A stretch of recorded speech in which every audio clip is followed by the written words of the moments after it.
नमस्कार, मैं हूं आपके साथ पूर्णिमा मिश्रा। स्वागत है आपका हमारे खास शो क्या कहते हैं नरेंद्र मोदी में। इसमें हम आपको सुनवाते हैं प्रधानमंत्री नरेंद्र मोदी के वो ऐतिहासिक भाषण जो देश को नई गति और नई दिशा देते हैं। आज आपको सुनवाएंगे ऐसा ही एक ऐतिहासिक भाषण जो उन्होंने 16 फरवरी 2014 को हिमाचल प्रदेश के सुजानपुर में दिया। मोदी जी ने अपने भाषण में कहा कि 60 साल में विकास की यात्रा में देश पीछे रह गया, लेकिन हमारी सरकार का संकल्प है जो पीछे रह गए हैं उनको हम आगे लेकर जाएंगे। भारतीय जनता पार्टी की एक स्पष्ट भूमिका है कि जो लोग पिछले 60 साल में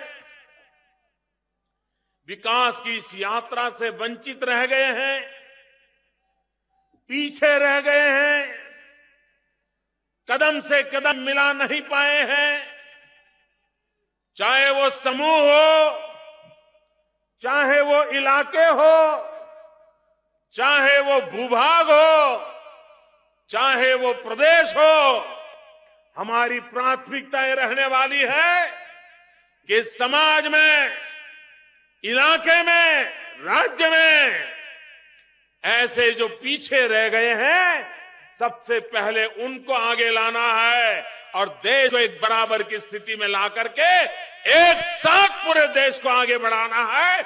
ये हमारी सोच है और मैं मानता हूं पिछड़ों को पिछड़े रख करके, जो राज्य पीछे रह गए उनको पीछे रख करके हिंदुस्तान कभी आगे बढ़ नहीं सकता।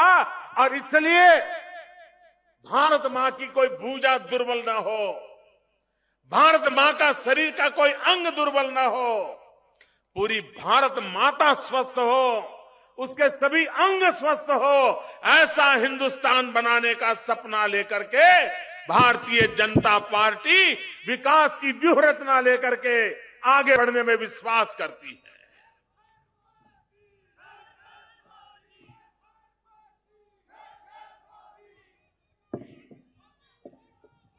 भाइयों बहनों,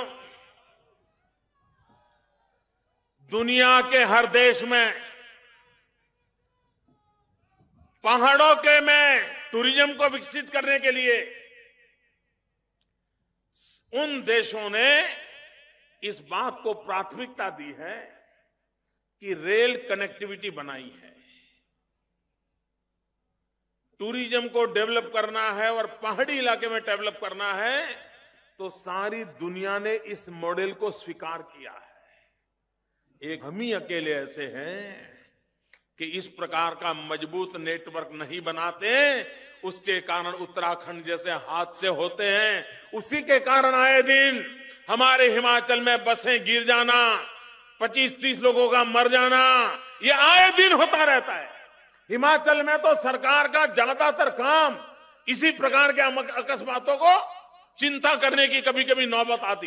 इतना छोटा सा राज्य, लेकिन उसका ज्यादा समय इस प्रकार के अकस्मात में मरने वाले लोगों की सेवा में चला जाता है। ये मैंने अपनी आंखों से देखा है। क्या भाइयों बहनों, एक अच्छा रेल नेटवर्क हमारे हिमाचल को मिलना चाहिए कि नहीं मिलना चाहिए? उसके लिए प्रयास होना चाहिए कि नहीं होना चाहिए? उसको प्रायोरिटी देनी चाहिए कि नहीं देनी चाहिए? भाइयों बहनों, हिंदुस्तान में रेलवे ये भारत के लिए एक बहुत बड़ी अमानत है। उस रेलवे के माध्यम से पूरे हिंदुस्तान के अर्थतंत्र को नई गति दी जा सकती है। लेकिन भारत सरकार में रेलवे का क्षेत्र इतना उदासीन रहा है। ज्यादा से ज्यादा एक ट्रेन इधर बढ़ा दो, एक ट्रेन उधर बढ़ा दो, 2 डिब्बे इधर डाल दो, 5 डिब्बे इधर डाल दो, उसी से आगे न रेल के लिए कोई सोच है और न ही उसके कारण रेलवे हिंदुस्तान के विकास की एक बहुत बड़ी इंफ्रास्ट्रक्चर की वैल्यूएबल व्यवस्था बन सकता है। ये कभी सोचा नहीं गया है और उसी के तहत बहुत सारे परिणाम आने से अटक जाते हैं। और इसलिए भाइयों बहनों, मैं इस मत का हूं कि हमें खास करके हमारे टूरिज्म सेक्टर को डेवलप करना है तो इस इंफ्रास्ट्रक्चर को बढ़ावा देना पड़ेगा। मैं श्रीमान धूमल जी को इसलिए बधाई देना चाहता हूं कि उन्होंने सरकार चलाते समय हिमाचल के पर्यावरण की रक्षा के लिए भरपूर कोशिश की। अनेक अवार्ड्स मिले उनको इस काम के लिए भी, और वैसे भी शिक्षा का क्षेत्र हो, इंफ्रास्ट्रक्चर का क्षेत्र हो, एनर्जी सेविंग का काम हो, एनवायर प्रोटेक्शन का काम हो, अनेक क्षेत्र करीब करीब 85 राष्ट्रीय अंतर्राष्ट्रीय अवार्ड पाने का काम भारतीय जनता पार्टी की धूमल जी की सरकार ने हिमाचल में करके हिमाचल को विश्व के सामने एक विकास तेजी से करने वाले राज्य के रूप में खड़ा कर दिया था। भाइयों बहनों, समस्याओं का समाधान विकास के बिना होने वाला नहीं है।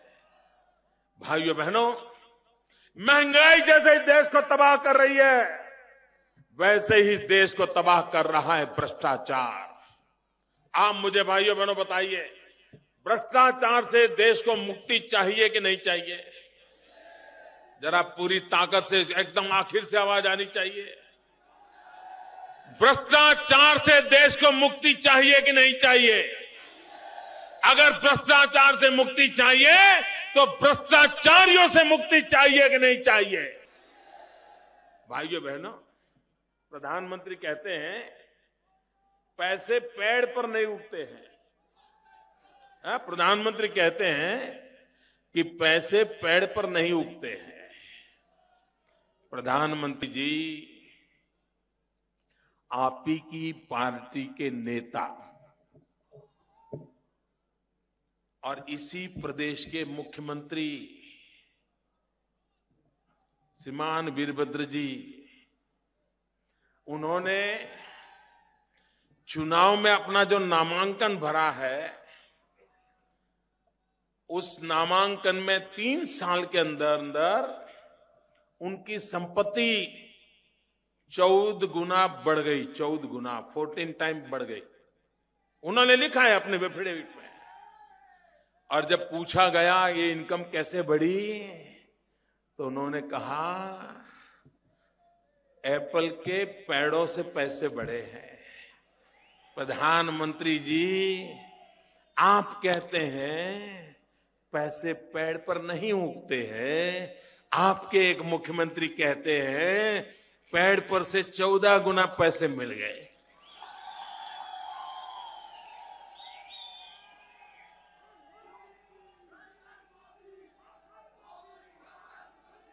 प्रधानमंत्री जी, अगर विकास करना है तो जज्बा चाहिए, दौड़ती हुई सरकार चाहिए, जन सामान्य से लगाव चाहिए, तब जाकर के समस्याओं का समाधान होता है। भाइयों बहनों,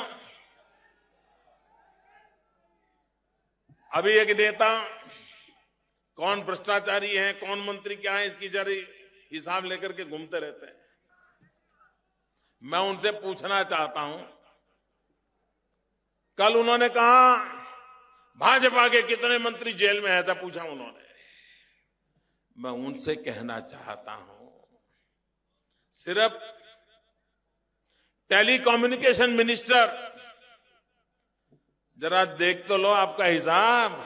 आपकी सब सरकारों के सभी टेलीकॉम मिनिस्टर किसी न किसी भ्रष्टाचार में फंसे पड़े, चाहे वो कांग्रेस की सरकार रही हो, चाहे यूपीए की सरकार रही हो। सबके सब कोई न कोई दाग उन पर लगा हुआ है। और आप भारतीय जनता पार्टी में निराधार आरोप लगा रहे हो, आप ही की पार्टी में। और देश इस बात से इनकार नहीं कर सकता, कांग्रेस पार्टी कब तक अपने आप को बचाती रहेगी? अगर इस देश में भ्रष्टाचार की जननी कोई है तो उसका नाम मात्र कांग्रेस पार्टी है।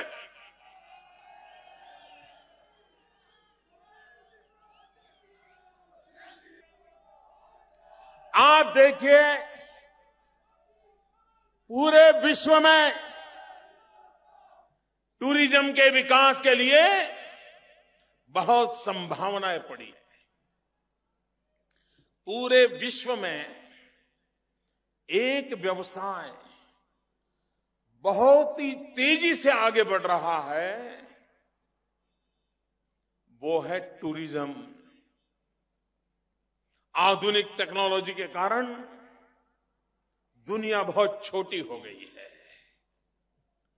और दुनिया का हर व्यक्ति दुनिया को जानना समझना चाहता है। भाइयों बहनों, 125 करोड़ देशवासी हिंदुस्तान के,